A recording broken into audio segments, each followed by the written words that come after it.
What is up, Turbos? This is Steve Turbo with my Money in the Bank pay-per-view review. Oh, wow. So today, for those of you who didn't know, June 19th was my birthday. So, man, did I get the greatest gift ever. We're just going to dive right into it, man. Seth Rollins defeats Roman Reigns to become the new WWE Champion. But there's a swerve there. No sooner does Seth capture the title, Dean Ambrose comes out and cashes in his newly won Money in the Bank contract. Didn't even wait for the next day, not the next pay-per-view, nothing. Came right on out, cashed in. Dean Ambrose is the new WWE Champion. Guys, let me tell you, that was everything I wanted it to be and more. The Money in the Bank pay-per-view, I'll be honest with you guys, I was pretty hot and cold about. I felt like the first half of the night really knew that it was competing with both Game of Thrones and Game 7 of the NBA Finals, which Game 7 of the NBA Finals has been a vicious series, or just the NBA Finals this year have been a vicious series, so that was going to be a tough one for anything to compete with. And they were also competing with Game of Thrones, so it's like, So the first half of the night was kind of, it was not all that great. We're going to start with the Tag Team Championship match. And this one, I mean, guys, honestly, at this point, you can count on New Day retaining until they break London and Kendrick's record. Now, that's not a bad thing. The New Day rightly deserve it. They have revitalized the WWE Tag Team division. They have made it something great. They took an idea that was originally dead on arrival, and they ran with it and made it their own. They absolutely deserve to break that record, and the New Day are just absolutely amazing tag team champions. Don't get me wrong, I'm a huge New Day fan. I love those guys to death. They are infinitely entertaining.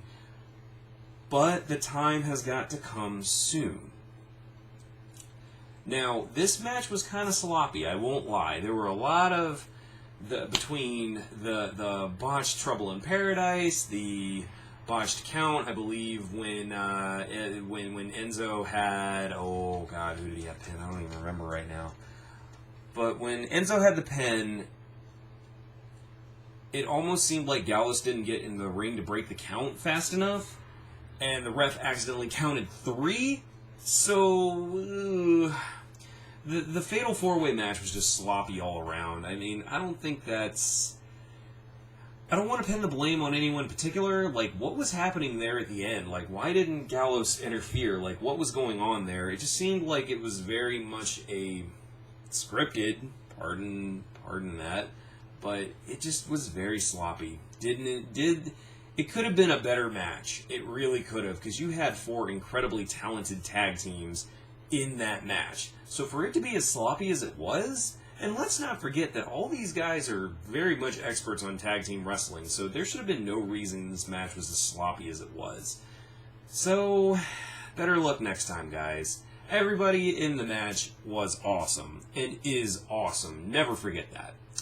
But we gotta move on. We got a lot of ground to cover in a short amount of time. Next up was the, oh god, I'm trying to remember all the matches that happened in sequence. What a night it's been. We had... Charlotte, let's just go to Charlotte, Natalya, Becky, and Dana Brooke. Oh, God. For some reason, the WWE thinks there's only 4 women on its active roster right now, and they just absolutely are intent on going with this whole Charlotte, Becky, Dana, Natalya thing, which this match was just honestly a bathroom break, and that is the first time I've treated a Divas match as a women's match as a bathroom break in a good while, and I think that WWE really needs to shift gears, but the predictable route it looks like it's going now is we're going to have Becky wasting her time with Natalya, and I hate to say that about Natty. I love you, Natty, I really do, but it just furthers the fact that Becky's not going anywhere, and that's disappointing. Charlotte picks up the win after, Becky and Natalya run into each other. Natty turns heel. That's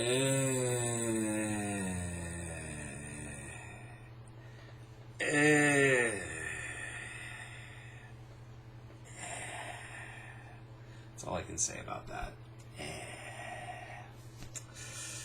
We had Apollo Crews and Sheamus. Good match.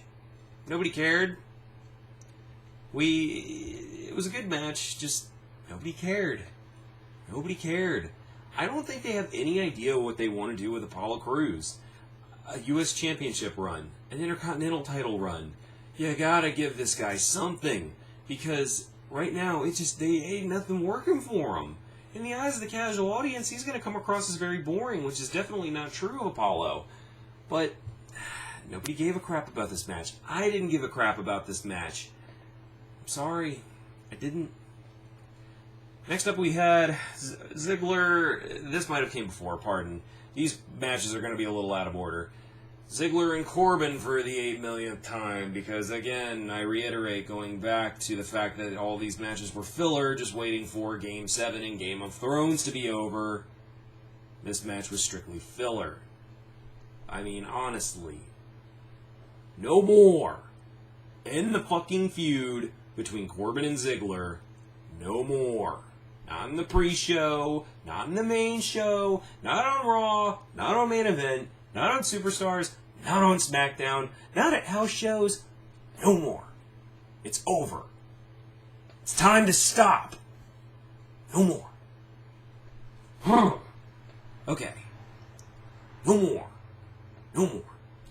I can't even give a critique on this match because it just seems like this was supplemented. Both these matches, the Sheamus and Apollo Crews match and the Ziggler and Corbin match, were just supplement fillers for the fact that there was no Intercontinental Championship match because The Miz is currently filming a straight-to-DVD fucking movie that no one will give a shit about. It's probably Marine fucking 8, 9, or 10. Who gives a shit any fucking more? The Miz, I get it. His gimmick's he's a movie star.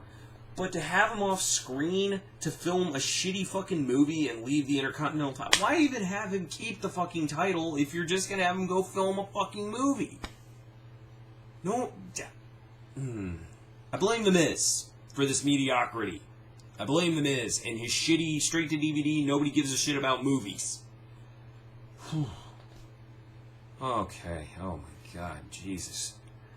Okay, don't worry, this isn't strictly bitching, because we're going to get into the juicy part now.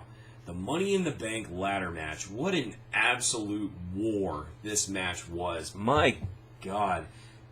Can I just say, kudos to Cesaro, Kevin Owens, Sami Zayn, Jericho, Del Rio, Ambrose.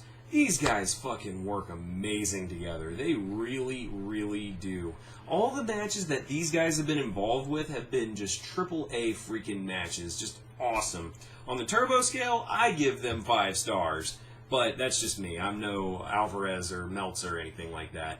But definitely an amazing effort and a heart-stopping just match overall. I kind of had a feeling that it was going to be either Dean Ambrose or Kevin Owens winning, but I really kind of had my chips bet on Kevin.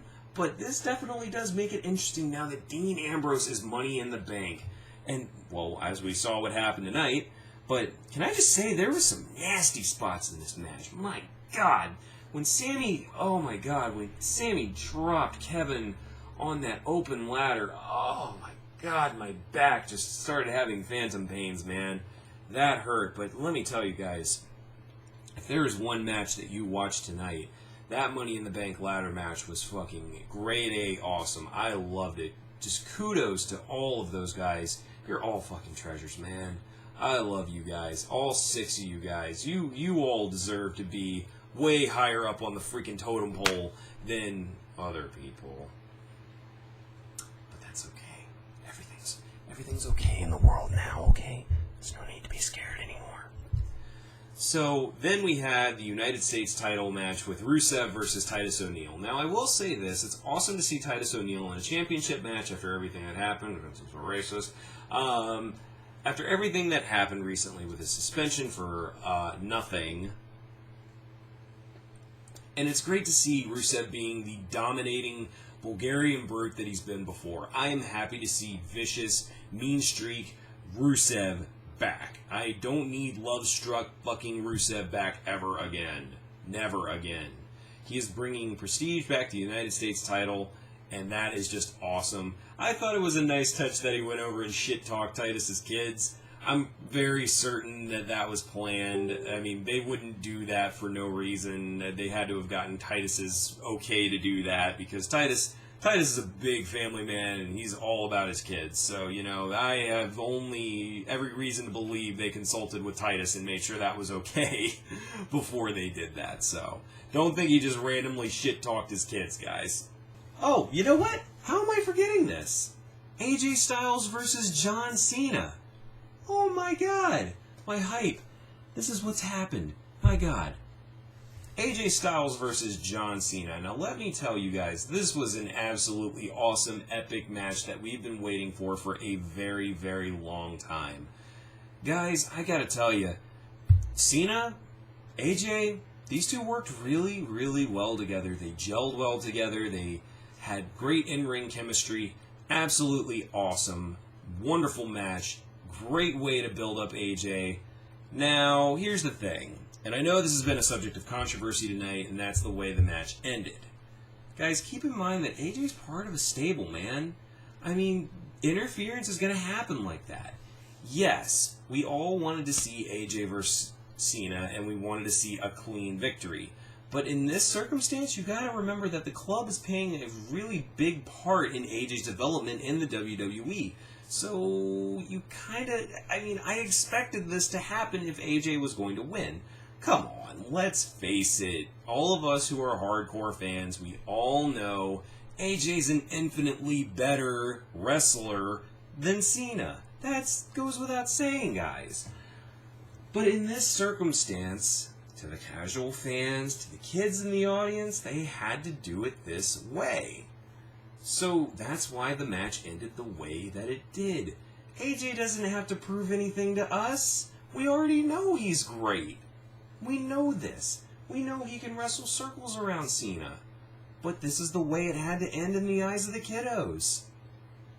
Story-wise, if AJ weren't heel and this was just a straight dream match between two faces, then yeah. That probably would have ended and AJ could have beaten him. That we know. But for the sake of this story, that's the way they're going. They want to establish AJ and the club as a unit. This is how it happens. You're not always going to like it, but that's how it happens. Just take the match as an amazing match the way it was.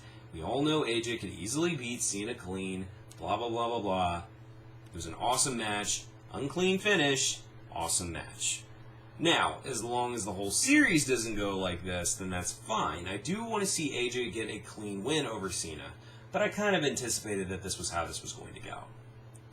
So last but not least, Roman Reigns versus Seth Rollins for the WWE Championship. I didn't see it coming. I really thought the match was going to go how a Roman Reigns match always goes. Reigns gets booed out of the building. Said person he's fighting dominates him basically the whole match. Comes back, kicks out of 8 million finishers. Somehow probably has a leg missing or something and still kicks out at 2. I thought that was the way this was going to end. But that's not the way it went down. It's not the way it went down. Seth beat him. And he beat him clean. Now, okay. I don't like Reigns. I don't. Liked him when he was in the Shield, for what he was. Don't like him now. I think that this is a more or less surefire signs that the experiment has ended. And it needs to. This big dog needs to be put down. And not in the literal sense, calm your titties. What I mean is the whole Roman Reigns experiment. So, Reigns, the guy hasn't gotten over yet. The guy just hasn't gotten over yet. He's been protected. He needs other people to carry him in matches. It's just time to give it up. But let's not take away from how awesome this match actually was. I will say this, guys, that Roman and Seth definitely put on a good match. But ultimately, I think that once again, Roman got carried. Roman got carried through this whole thing. He relied on Seth to make him look good. And that just can't happen anymore. The problem with Roman Reigns matches is they're predictable. But this one wasn't. Seth pins him 1, 2, 3. Hits him with 2 pedigrees. Pins him 1, 2, 3. And we've got Seth Rollins. I thought for sure Roman was going to kick out of that second pedigree, just like he did after kicking out of fucking 4 Styles clashes, including 1 on a fucking chair. But no. 1, 2, 3. Roman's pinned. Seth's the champion. I'm jumping out of my fucking seat. And then I remembered, I was like, oh god, Ambrose said he would cash in the same night. And sure enough, out came Ambrose. Nails Seth Rollins with the briefcase. 1, 2, 3. He hits him with the dirty deeds. 1, 2, 3. Dean Ambrose, now officially, no strings attached, no bullshit, no, just there. Dean Ambrose is the WWE Champion. Wow. What an absolutely amazing way to end my birthday. Like, 2 of my favorite wrestlers both captured the WWE Championship in one night. So that's alone is awesome. 2 of my favorites on the WWE roster. Dean finally getting his due. This was the night of Ambrose. This was awesome. All the hard work that he's been putting in has finally been appreciated, and he is finally the WWE Champion. And Seth is a 2-time champion. Yes, he's a 2-time champion. And the cycle is just going to keep going.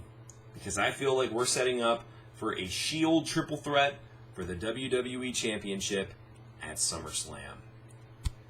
Now me, personally, I would have Dean be champion for a good lengthy amount of time.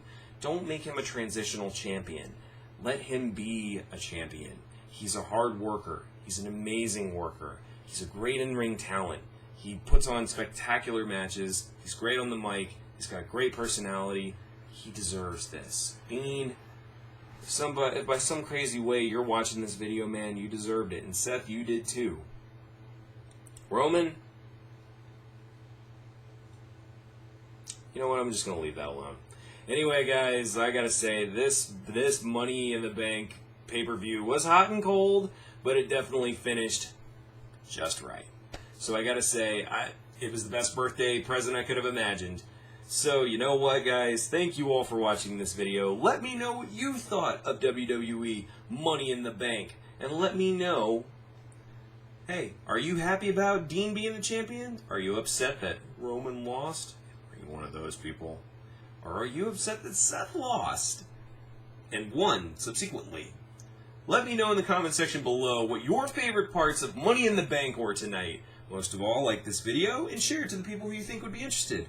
And make sure you stay tuned for more from the Hyper Arcade Turbo Bros. Thank you all so much. We'll see you next time.